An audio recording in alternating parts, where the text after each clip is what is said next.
थिंद परिवार के सदस्य पिछले कई सालों तो ब्रिटिश कोलंबिया के जंगलों में शिकार खेडते आ रहे हैं, पर इस बार उन्होंने बच्चों को उन्होंने छत्र छाया थले शिकार खेडन का मौका मिला ते कि वह घर बन गए। इस बार 2013 की मूस हंटिंग लिए असी नवा एरिया चुनिया। ये एरिया रीजन 5 आ, विलियम लेक ते 100 माइल हाउस के विचकार पैंदा है, जिहड़ा कि छोटे छोटे स्वंप्स नाल भरिया पिया है और स्वंप मूस का फेवरेट प्लेस है और सानू उम्मीद है कि इत्थे बहुत सारे मूस होंगे। साडी इस बार टीम के मैंबर है मेरा बड़ा ब्रदर स्वरूप, छोटा ब्रदर सुरजीत ते साडा फ्रेंड लखी तकर, ते जूनियर टीम के विच बच्चों के नाल है जपजी, पांजा, गगन, भतीजा अजय। ये तो चलो हो गया,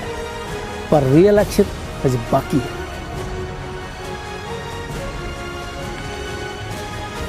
इस बार मैं कमलजीत सिंह थिंद तुहाडे लई लेके आया सितंबर 2013 मूस हंटिंग एक्सपीडिशन।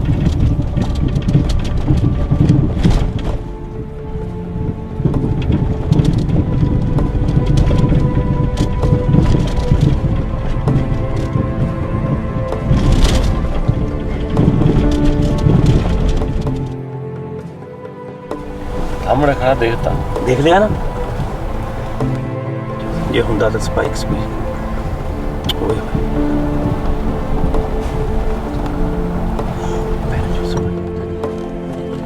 वो गोली पर ले सी ना ना मैं तो कहां तो कितो पर ये नाल भी शायद हो गए।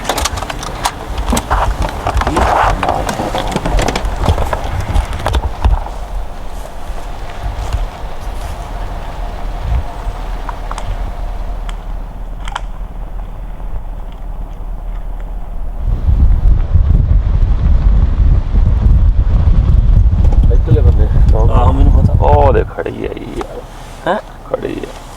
बच्चे तो मेरे क्लियर देखदा नहीं मैं देखा मैं चल गांव गांव गांव तो 10 पैनी तेन डों परी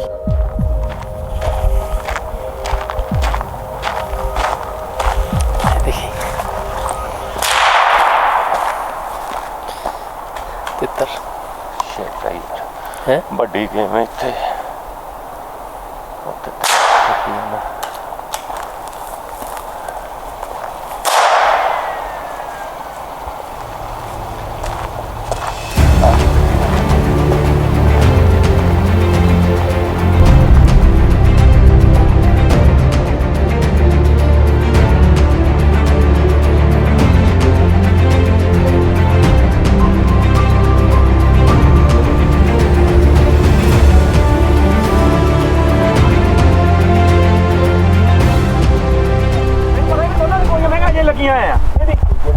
एक सूरे साथ थल्ले सीगा ते दूजे ने बात मारी हो है जेडी पहली गोली चली भैन जो दूजे एक ते दूजा भज्जिया ही नहीं गेड़ियां देई जांदे चलाए कित्थों गोली ओ टुੱਟੇ जाए आई आई सही चौकदे बस गला दर्द तो पर खिंच के ले आने हुंदे छोट बच्ची पटुदा अजरे पाड़ दिंदियां वाह तेरा मारा नहीं दे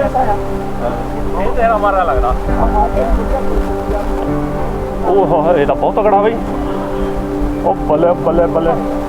ओ बल्ले बल्ले बल्ले ये डॉग हां बैठ जा ओके रेडी तो हम इधर दे ये लगे आके बैठ के नीचा कर लगा ये ऊपर कोई नहीं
ਆਪਣੇ ਆਪ ਨਹੀਂ ਕਰਦਾ ਇੱਥੇ ਵੱਡਾ ਦਰਖਤ ਦਾ ਕੰਮ ਕਰਦਾ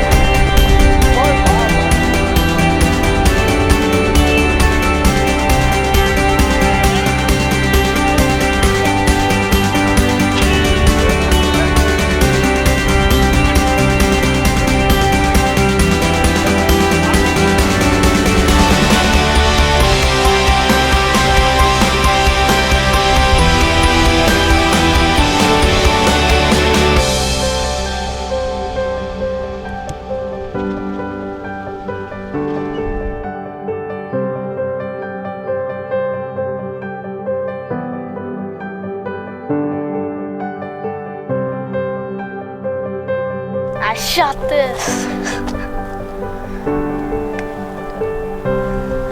ਦੇਖੋ ਉੱਥੇ ਕਿਉਂ ਕੋਠਾ ਦੇ Daddy at the door ਹੈਗਾ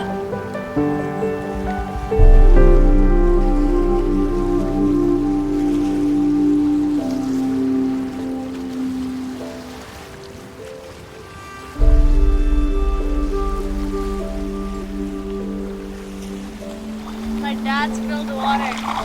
ਗਾਫਾ